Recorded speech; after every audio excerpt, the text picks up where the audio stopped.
Welcome to another episode of the Criminal Law Department Presents podcast, a production of the Criminal Law Department at the Judge Advocate General's Legal Center and School in Charlottesville, Virginia. Every 2 weeks, we release a new episode. Today, we're going to have a conversation about a recent opinion from the Court of Appeals for the Armed Forces. Please note that these episodes may contain facts and circumstances surrounding criminal trials. Listener discretion is advised. All rise! Hear ye, hear ye, hear ye. The Honorable United States Court of Appeals of the Armed Forces is now open and in session. God save the United States of America and this honorable.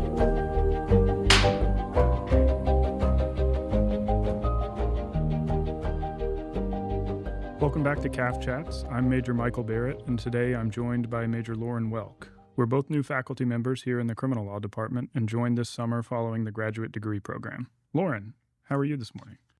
I'm doing well, but, yeah. Okay. I made that awkward, right? Just wait. Spoiler alert to the audience. Those 3 filler words, but, yeah, kept appellate practitioners busy and divided the Court of Appeals for the Armed Forces judges 3-2 in the case of United States First Cadet Jorge A. Hurtado. Before we get into our C.A.A.F chat, I also want to introduce our special guest, Satchel Breyer. Satchel is from San Diego and is a rising 2L at the University of San Diego. He's a summer intern here at the Judge Advocate General's Legal Center and School. How have you been enjoying your summer at TJAGLIC so far? I've loved every minute of it. The work has been super engaging, whether it's workshops, mock trial work, legal research. I've loved every minute. That's great. Today we will be discussing the recent C.A.A.F decision in United States versus Cadet Jorge A. Hurtado, case number 250212, out of the Army. Satchel, can you get us started with the facts of the case? Sure. Hurtado, a cadet at the United States Military Academy, was charged with 10 specifications of abusive sexual contact, 2 specifications of sexual assault, and 1 specification of indecent exposure in violation of Article 120 and Article 120 Charlie of the UCMJ. That's a lot of specifications. That's certainly right, sir. However, the focus of the appeal centers around 13 words during the rights advisement portion of his CID interview. On January 23, 2024, Hurtado was brought into CID for questioning. The special agent asked Hurtado if he had ever requested a lawyer after being read his rights. Hurtado replied, quote, "No, this is the first time." The special agent next asked, "Do you want a lawyer at this time?" To which Hurtado responded, and these are the now infamous words, "I mean, I would like to speak to a lawyer, but, yeah." The special agent replied, "Okay," before re-asking, quote, "So you want a lawyer at this time?" The special agent then explained to Hurtado what the process would be if he invoked his right to counsel. Hurtado responded with, quote, "I want to know what I'm here for first." Hurtado ultimately made various admissions to the charged offenses. Wow. So I'm guessing Hurtado's defense counsel filed a motion to suppress those statements at trial? Yes, ma'am. The defense argued that CID investigators failed to respect Cadet Hurtado's invocation of his right to legal counsel when he said, quote, "I mean, I would like to speak to a lawyer, but yeah." The military judge granted Hurtado's motion and suppressed the statements. The government appealed the military judge's decision to the Army Court of Criminal Appeals pursuant to Article 62 of the UCMJ. What did the Army Court of Criminal Appeals say? The ACCA held that the word "but" at the end of the statement was inherently equivocal. The court found that when Hurtado said that he would like to speak to a lawyer, followed immediately with the word "but," that 3-letter word introduced doubt as to what he intended. Since Hurtado's statement was equivocal, the special agent was free to continue with her questions. Okay. ACCA grants the government's appeal, concluding that Hurtado did not unequivocally invoke his right to counsel. What happens next? Cadet Hurtado requested reconsideration by ACCA en banc, but ACCA denied that request. Hurtado then appealed to the C.A.A.F. Did the C.A.A.F agree with ACCA? No, C.A.A.F sided with the trial judge and found Hurtado unequivocally invoked his right to counsel. Great, so let's dig into that. The C.A.A.F granted review to determine whether the trial judge abused his discretion in concluding that the appellant's statement, "I would like to speak to a lawyer, but, yeah," was an unequivocal invocation of his right to counsel. Yes. The lens through which the C.A.A.F is reviewing this is important. Under the abuse of discretion standard, the appellate court reviews questions of law de novo, and whether Hurtado invoked his right to counsel is a question of law. When it comes to questions of fact, the appellate court won't disturb a military judge's findings of fact unless they are clearly erroneous or unsupported by the record. That's the baseline.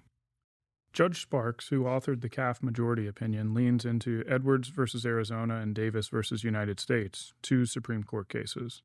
As a refresher to practitioners out there, Edwards holds that if a suspect invokes his right to counsel, law enforcement must immediately cease questioning him until an attorney is present. Davis clarifies that the invocation of a right to counsel made by a suspect must be unambiguous. However, if the statement is ambiguous, then law enforcement does not have to stop questioning a suspect. Right. The Davis decision put the responsibility on the suspect or the accused to clearly articulate a desire for an attorney. If the accused attempts to hedge the question, "Do you want a lawyer at this time?" with a maybe or a "I should probably," law enforcement is welcome to ask clarifying questions. The rule is the suspect must articulate his or her desire to have counsel present sufficiently clearly that a reasonable police officer in the circumstances would understand the statement to be a request for an attorney. So with that objective test in mind, how did Judge Sparks handle Hurtado's response of, "I would like to speak to a lawyer, but, yeah"? Here, Judge Sparks considered whether the words, "but, yeah," negated the statement, "I would like to speak with a lawyer." He said no. He reasoned that "but, are nothing more than filler words, especially when considered in the context of a stressful interrogation with CID. Ending with an affirmative "yeah" also didn't change the meaning of "I would like to speak with a lawyer." If anything, it made the request more concrete. Ultimately, the majority concluded that any reasonable police officer would have interpreted Hurtado's statement to be an affirmative request for a lawyer. Because his statements were unambiguous, Edwards required CID to stop questioning Hurtado. Applying its de novo review to the military judge's legal conclusion, the CAAF found no error. We can't end the discussion there, though, can we? The dissent came in hot. Judge Olson starts by saying Hurtado changes his mind twice in the same sentence. That in itself is the opposite of unequivocal and unambiguous.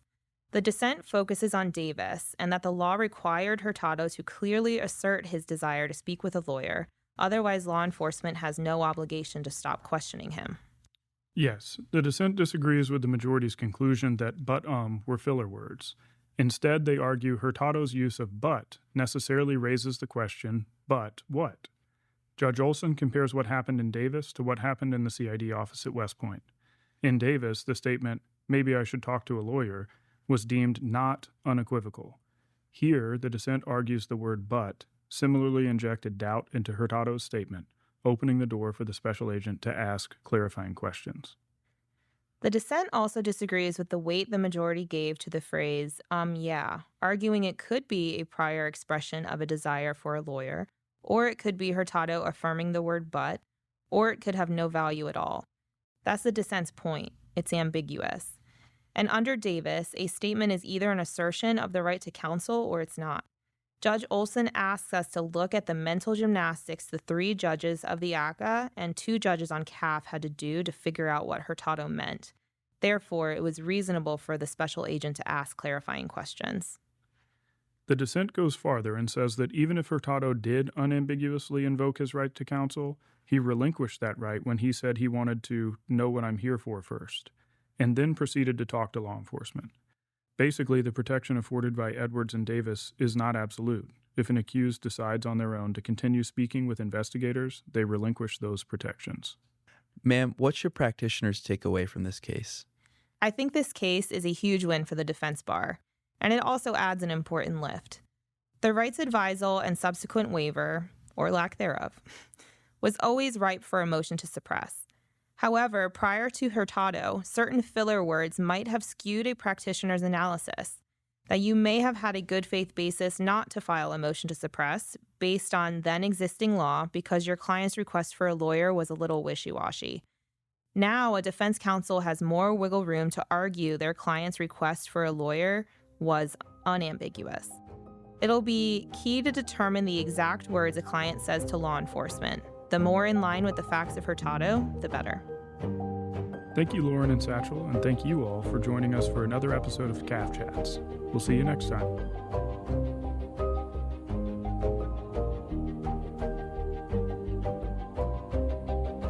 Thanks for joining us today for another episode of the Criminal Law Department Presents podcast. If anything you heard sparked a thought, we'd love to connect with you. Your comments help us create better future content for the field or the fleet. Reach out to us on Facebook or Instagram. The information can be found in the show notes for today's episode. The views expressed in today's podcast are those of the presenters and not necessarily the Judge Advocate General's or the Department of the Army or the Department of Defense. Court thanks counsel for both sides, and the court will stand in recess until further order of the court.